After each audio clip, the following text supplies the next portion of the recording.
नमस्कार. गृहविष्णू किचनमध्ये आपलं मनापासून खूप खूप स्वागत. आज आपण पाहतोय वाळवणाचा एक ग्रामीण पदार्थ. आज आपण पाहतोय बाजरीचे खारवडे. आपले जे काही महाराष्ट्रीयन गावरान थाळी असतात ना, म्हणजे पिठलं भाकरी, झुणका भाकरी, मटकी भाकरी किंवा नॉनव्हेजची थाळी असेल तर या थाळ्यांची रंगत वाढते ना, ती या बाजरीच्या खारवड्यामुळेच. हे खारवडे कसे करायचे ना, तेच आज आपण पाहणार आहोत. अगदी बाजरी भिजवण्यापासून ते खारवडे तळेपर्यंत. चला तर पाहूया बाजरीचे खारवडे.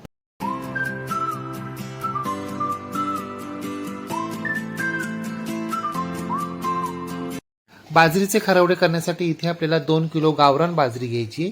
ही गावरान बाजरी आपल्याला पाखडून घ्यायची, निवडून साफ करून स्वच्छ करून तर घ्यायचीच आहे. शिवाय 3-4 वेळा पाण्याने अगदी स्वच्छ धुवून घ्यायची आहे. काही जण बाजरीचे खारवडे करण्यासाठी यामध्ये थोड्या प्रमाणात तांदूळ किंवा ज्वारीचा वापर करतात, जेणेकरून खारवडे पांढरे शुभ्र दिसतील. परंतु मग चवीमध्ये फरक पडतो. बाजरीचे खारवडे जितके स्वादिष्ट लागतात ना, तितके स्वादिष्ट लागत नाही. त्यापेक्षा अशा प्रकारे बाजरी 3-4 वेळा चोळून स्वच्छ धुवून घेतली ना, तर तळल्यानंतर हे सुद्धा खारवडे अगदी पांढरे शुभ्रच दिसतात.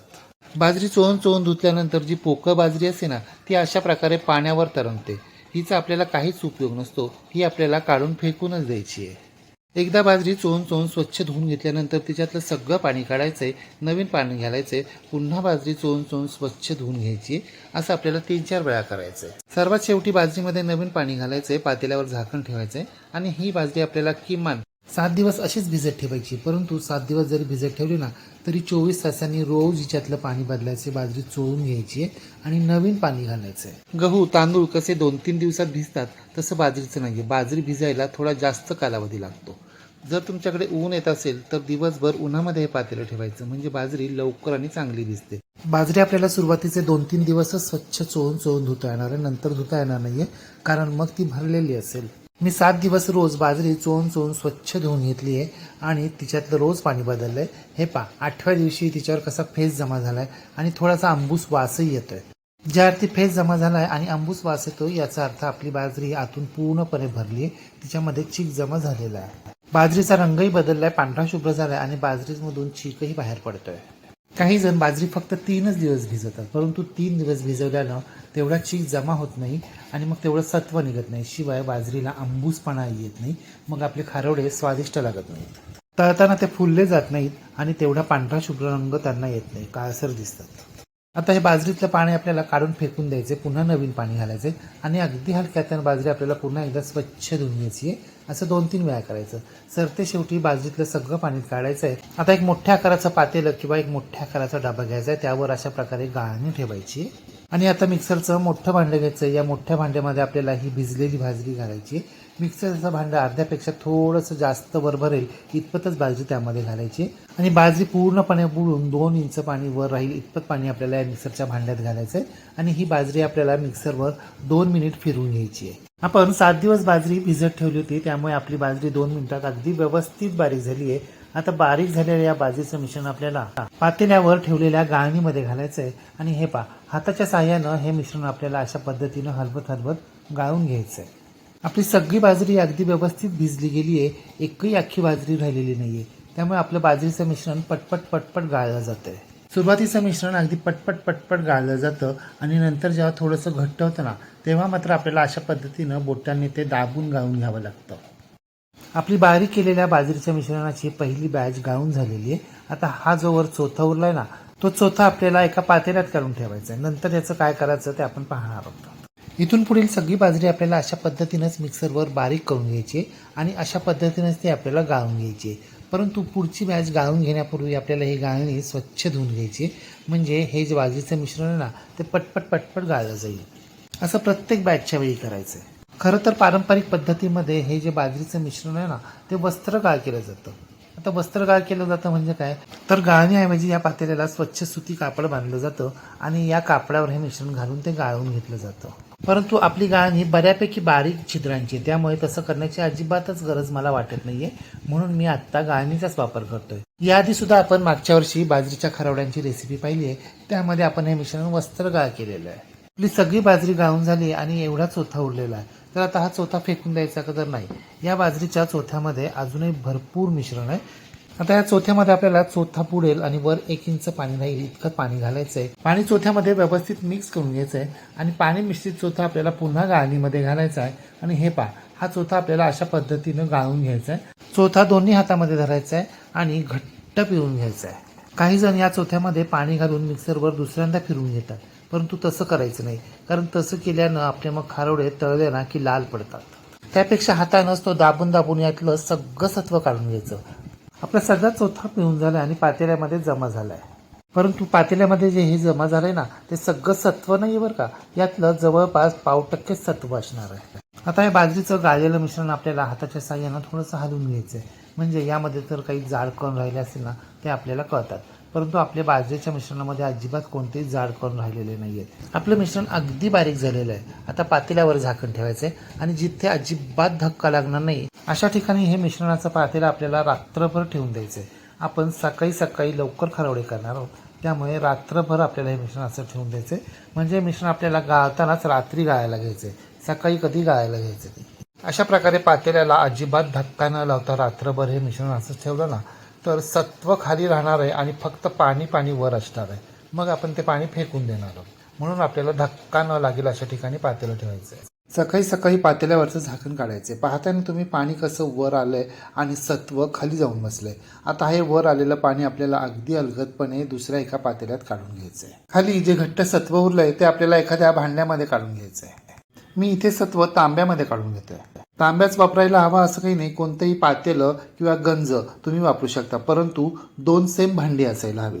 सत्वांनी 4 तांबे भरले. आता जितकं सत्व भरले म्हणजे आपले 4 तांबे इतकं सत्व भरले, तितकंच पाणी आपल्याला एखाद्या पातेल्यामध्ये काढून घ्यायचंय. म्हणून मी तुम्हाला म्हटलं की 2 सेम भांडी असायला हवीत, म्हणजे जितकं सत्व भरले ना तितकंच आपल्याला पाणी घ्यायचंय. आता आपल्याला लगेचच खारवडे तयार करायला घ्यायचे. त्याआधी खारवड्यासाठी लागणारं इतर साहित्य ना ते एका पाटावर बाजूला काढून ठेवायचे. म्हणजे हे पहा, आपल्याला ज्या सोऱ्यानं खारवडे करायचे आहेत ना, त्या सोऱ्याला चकलीची प्लेट लावून घ्यायची आणि सोऱ्याला आतून तेलही लावून घ्यायचे. सत्व वाटण्यासाठी अशा प्रकारची लाकडाची पळी किंवा गट्टू घ्यायचा आहे. लाकडाचीच पळी असायला हवी असं काही नाही, तुम्ही स्टीलची पळी देखील वापरू शकता. सोऱ्यामध्ये चीक भरण्यासाठी 2 चमचे घ्यायचे. पातेलं धरण्यासाठी आणि सोऱ्या पुसण्यासाठी 2-3 प्रकारचे स्वच्छ नॅपकिन घ्यायचे. पाव वाटीपेक्षा थोडंसं जास्त मीठ घ्यायचे. 2 चमचे पांढरे तीळ, 2 चमचे जिरे, 2 चमचे कलोंजी म्हणजे कांद्याचं बी घ्यायचे. यानं चव तर छान येते, शिवाय पांढऱ्या शुभ्र खारवड्यांवर दिसायलाही छान दिसतात. तुम्हाला आवडत असेल तर अगदी पाव चमचा पापड खार घ्यायचा. यामुळे खारवडे तळल्यानंतर पांढरे शुभ्र दिसतात आणि फुलतातही चांगले. परंतु मी मात्र पापड खार वापरणार नाहीये. आता सत्व वाटण्यासाठी गॅसवर आपल्याला एक जाड बुडाचं रुंद असं पातेलं ठेवायचं. यामध्ये आपण जे 4 तांब्या पाणी घेतले ना ते पाणी घालायचे. पाण्याला खळखळून उकळी आली की गॅसची फ्लेम बारीक करायची आणि यामध्ये आपल्याला आपण जे 4 तांबे सत्व भरून घेतले ना ते सत्व हळूहळू एका हातानं घालायचे आणि दुसऱ्या हातानं या चमच्याच्या साह्यानं, पळीच्या साह्यानं हे सत्व आपल्याला अशा पद्धतीनं ढवळत राहायचे, हटत राहायचे. आणि हे सत्व हटताना अजिबात मध्ये थांबायचं नाहीये, नाहीतर मग आपल्या चिकाच्या गुठळ्या होतात. हे पहा, आपल्या चिकाच्या गुठळ्या व्हायला सुरुवात झालेली आहे. आता मात्र इथे आपल्याला अजिबात थांबायचं नाही आणि दुर्लक्ष करायचं नाहीये. एकसारख्या अशा पद्धतीनं आपल्याला ह्या गुठळ्या या गट्टूच्या साह्यानं फोडून घ्यायच्यात.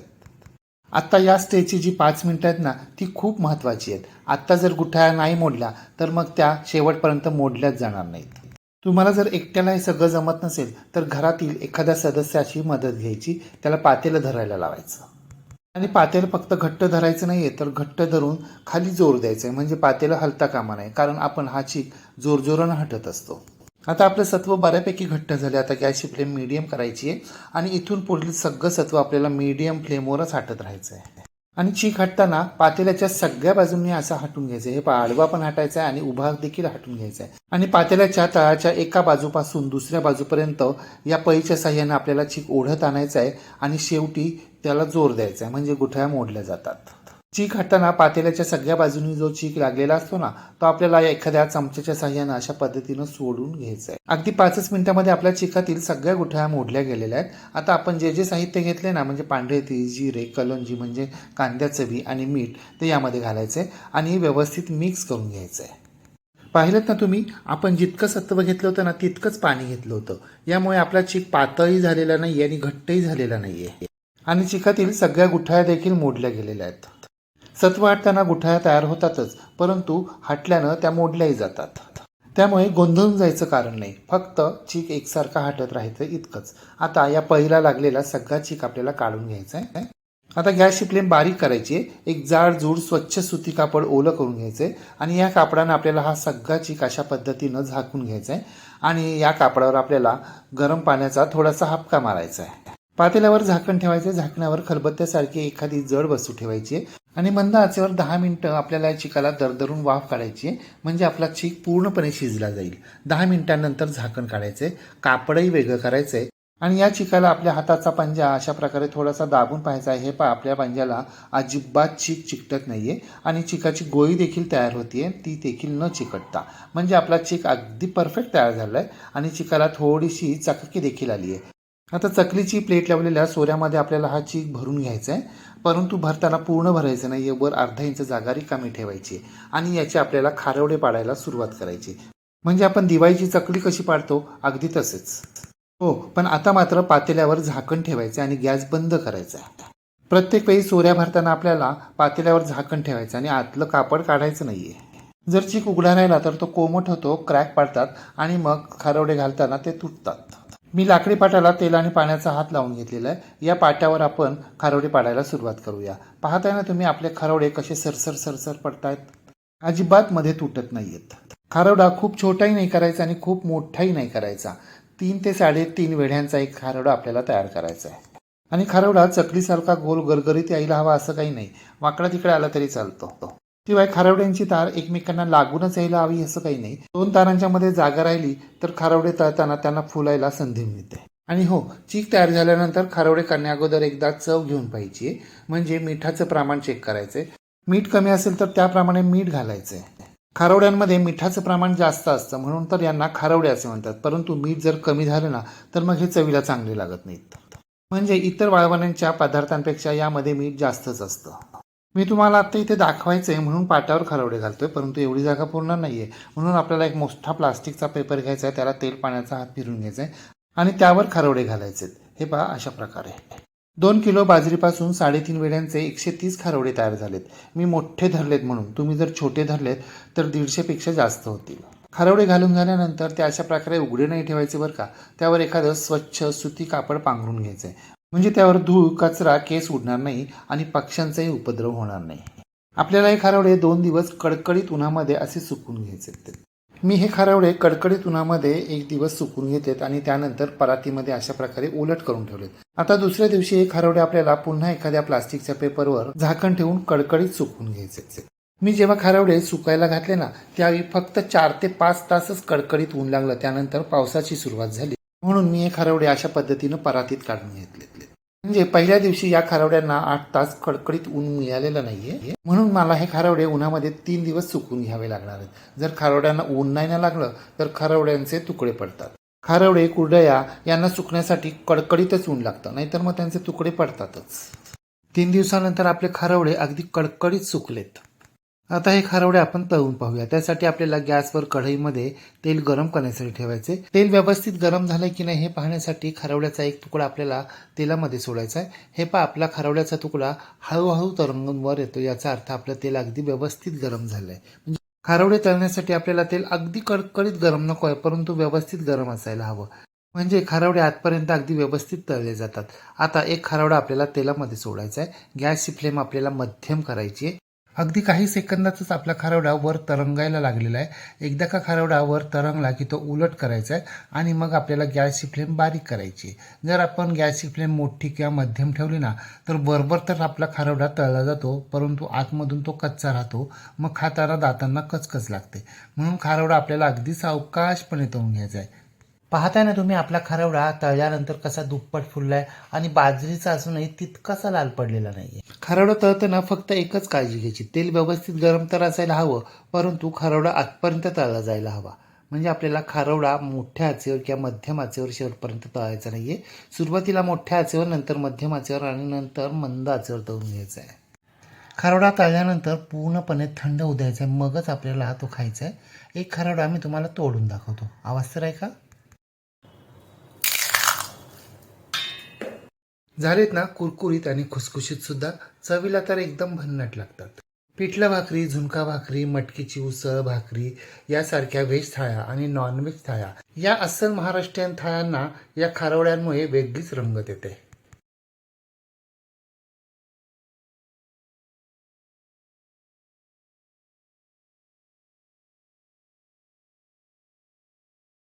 मग तुम्ही सुद्धा यावर्षी अशा प्रकारे बाजरीचे खारवडे करून पहा व कसे झाले ते कमेंट बॉक्समध्ये मला नक्की सांगा. रेसिपी आवडल्यास लाईक, शेअर, कमेंट करायला विसरू नका. आणि हो, तुम्ही जर अजूनही गृहविष्णू किचन चॅनलला सबस्क्राईब केलं नसेल तर प्लीज नक्की सबस्क्राईब करा. शेजारील बेल आयकॉनवर प्रेस करा, ऑल सिलेक्ट करा, म्हणजे माझ्या नवनवीन रेसिपींचे नोटिफिकेशन तुमच्या मोबाईलवर येतील. पुन्हा भेटूया अशाच एका नवीन रेसिपीसह. तोपर्यंत नमस्कार व रेसिपी शेवटपर्यंत पाहिल्याबद्दल धन्यवाद.